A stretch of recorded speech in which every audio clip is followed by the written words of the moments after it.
post-credit scenes, or actually all 5 of the post-credit scenes. There were a lot. I'm going to say one thing, too, before we even go in depth about these post-credit scenes.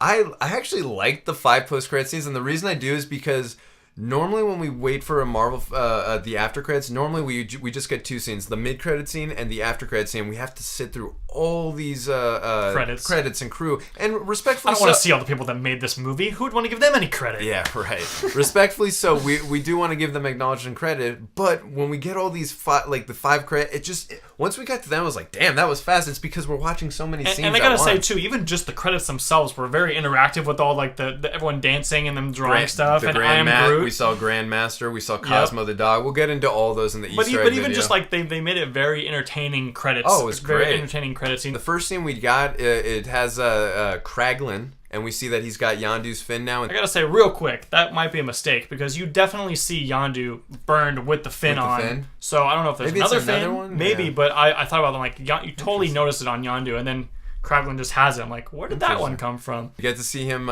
using that. And what I love about the scene, before we get to the comedy of what happens with Drax, what this shows you is how badass Yondu is. And he also has more meaningful impactfulness on the line where he says to Quill, "You think I'm able to do this because I control my head?" No, it's like, it's a great line, and it kind of pays off here because we see Kraglin cannot control this thing at all. It just makes Yondu more of a badass and also makes him just that much smarter of a character, too. So I mean, it's hilarious when he just messes up and hits Drax. And then Kraglin's reaction, too, like, oh shit. And then he like a little scared kid who just, like, broke his parents, like, at his parents' house, or broke a window at his parents' house. Yeah, like, except your parents are going to beat the hell out of you. That's very true. Drax the Destroyer might be a little crazier than your parents. I agree with that. Okay, so the second post-credit scene we get Sylvester Stallone's character, Stakar Ogord, who's Starhawk in the comics. We get him talking about how Yondu's sacrifice, is what brought them together and that they want to get the old team back together. Then we see Ving Rhames is playing Charlie 27. We then get Michelle Yeoh playing Aletta Ogord, who's actually Stakar's wife. We then get to see Martinex, who's played by, in the Ice Face, you get to see he's played by Michael Rosenbaum, who played Lex Luthor on Smallville, and by the way, he's my favorite Lex Luthor. We also then get to see Mainframe, and that's actually voiced by Miley Cyrus. I missed you guys. It's Miley Cyrus, actually, so that was pretty cool. Right. Yeah, pretty cool. Hopping in the Marvel universe, and she is Disney, so. Yeah, and actually, those are all the original Guardians of the Galaxy in the comics with Drax. Those were the OG original Guardians of the Galaxy, so that's what that whole scene's about. And Yondu, right? Oh, yeah, did I say Drax? I'm sorry. I meant thank you. Yondu. Yeah, Drax. Yondu is what blue. I'm sorry, man. And I know, they said Drax is gray, but I don't know. But anyways. Yondu's like Kree blue. Yeah, for sure. But yeah, you're right. Yondu, that's the original team. Also, too, there's one other character in there that was really interesting. We got to see Kruger. He's the red character in the scene. And if you watched, the visual representation we see is the same exact visual imagery we see in Doctor Strange when he uses his mystical powers. Yep. And if you know the comics, Kruger, he's actually a sorcerer supreme after Doctor Strange. And when Doctor Strange kind of trains him, and Doctor Strange is the ancient one in the 22nd century when he trains Kruger. So I thought that was really cool. I was like watching him do the mystical powers, like, dude, this is awesome. So I almost want to see, like, at some point Doctor Strange 4, Doctor Strange 5, whatever. I'd be down to see Kruger, but maybe probably won't happen. But who knows? Why would they stop making these movies? I mean, as long as they're making them good, just keep it going because they have unlimited stories to choose from. Yeah, amazing. Definitely, I agree.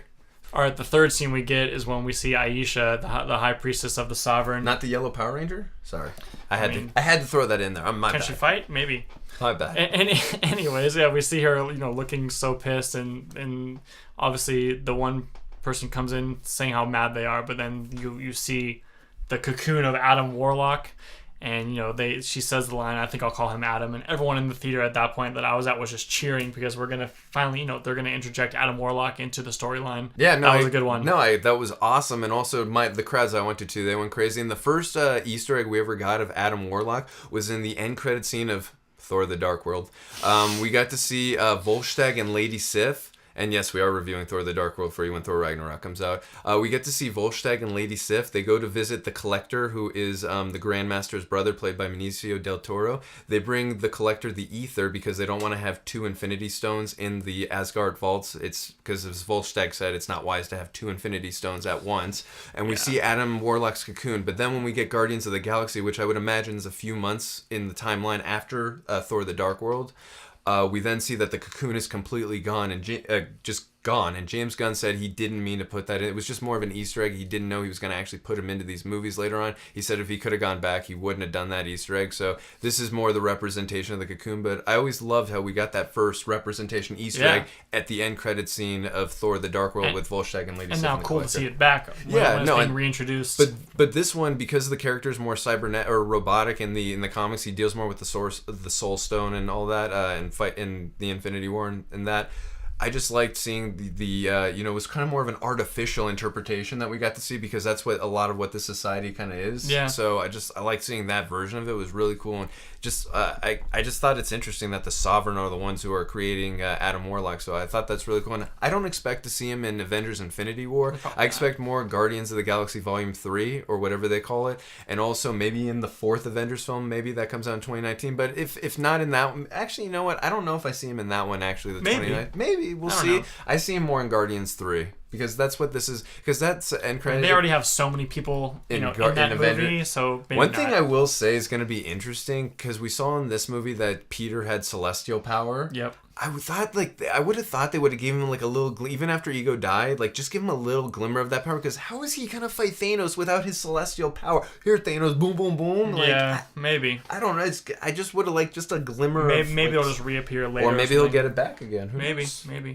So or maybe Doctor Strange will just turn the time back around and he won't kill Ego. Jason, we've come to bargain. Love that, one of the best scenes ever, by the way. Oh yeah. Now getting into the 4th post-credit scene, we got teenage Groot. I love this. I was laughing and dying. And Star-Lord dad, pretty much. Dad. Yeah, no, it was so funny. Like, I am not boring. I'm sick of walking in here and seeing all your vines everywhere. I am Groot.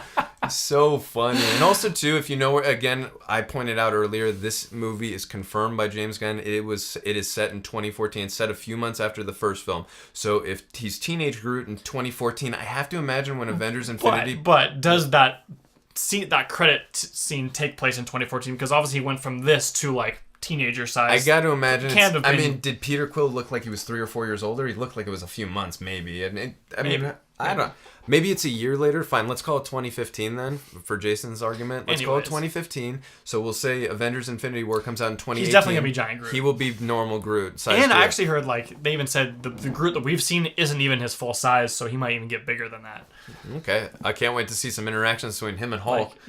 I literally think Groot's going to be massive. I can't wait to see at some point. I can't wait to see Hulk like smash, and then Groot is like to him, I am Groot. Like, give me that interaction. That's going to be awesome. And there are tiers of strength in in the Marvel ranks, so Groot will be on that level with him, and, like Thor. Dude, how about this too? How about Peter in one scene in Avengers Infinity War? I'm thinking Peter, Star-Lord, Tony Stark, and Rocket Raccoon. How about that? How about throwing Hawkeye for good measure? That's going to be so funny. And by the way, if Marvel does not have one moment where where Tony Stark and Doctor Strange both say to each other, "No shit, Sherlock," if we don't get that, I'm going to be very upset and disappointed with Marvel. You're asking for a lot, but that would be amazing. And if we because they both played Sherlock Holmes. And if we do get it, yes, correct. And if we do get it, I want credit, Marvel. Just saying. But I also want to see. I would love to see a conversation between Hulk, Thor, and Groot. Just Hulk and Thor going back and forth, and Groot just like, I am Groot. I am Groot. That'd be, dude. We need to see that. We need to see. It's got to. That's what I'm looking forward to the most in Infinity War. And I know we've gone off on this tangent, but like obviously we're getting towards that time, so I want to see all these people. Oh yeah, but that's what I love about Marvel movies is they're. Even though you're loving what you've just seen in most of the films, you're just waiting in anticipation for what's ahead. It's because also too we've just seen Guardians, and that's the most removed pretty much from the rest of the MCU. So we want to see all these guys interact with all of those guys, because we've seen already some interactions, obviously with the Avengers, and we haven't seen the one Doctor Strange scene with Thor, which was great. But I love that scene. It's just the fact that they just keep expanding, and we're going to see even more interaction is just amazing.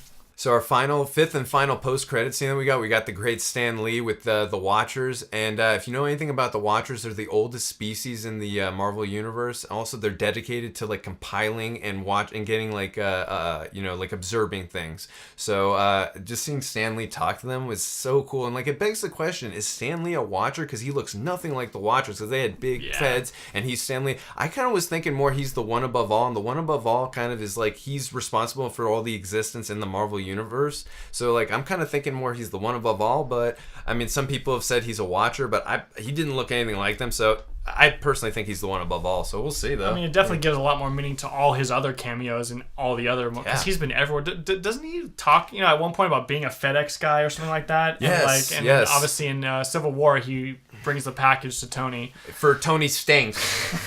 Right? Tony Stank? Oh, I'm never letting that one go. Table for Tony Stank. But anyways, I mean, it definitely, because he's been obviously in every single Marvel movie, so this is kind of and says the Fox Marvel well, yeah, that too. But just that he's always around, just kind of watching in all these different roles, and it's cool that it gives it more meaning and it's not just random. And he was in Big Hero 6. True, which is Marvel, so. We've got to review that one day too. Just We will. not getting off topic, but yeah, that's that's all we have on the post-credit scenes. If there's anything you think we missed or didn't talk about, let us know. But again, I love what Marvel and James Gunn did here with having the 5 post-credit scenes, because again, while you're waiting for that second scene, it makes everything go by so 5 scenes to me felt faster than two scenes. That's going to do it for this video. Let us know what you guys thought about it in the comments section, and if you like these videos, you can hit the subscribe button. See you guys next time.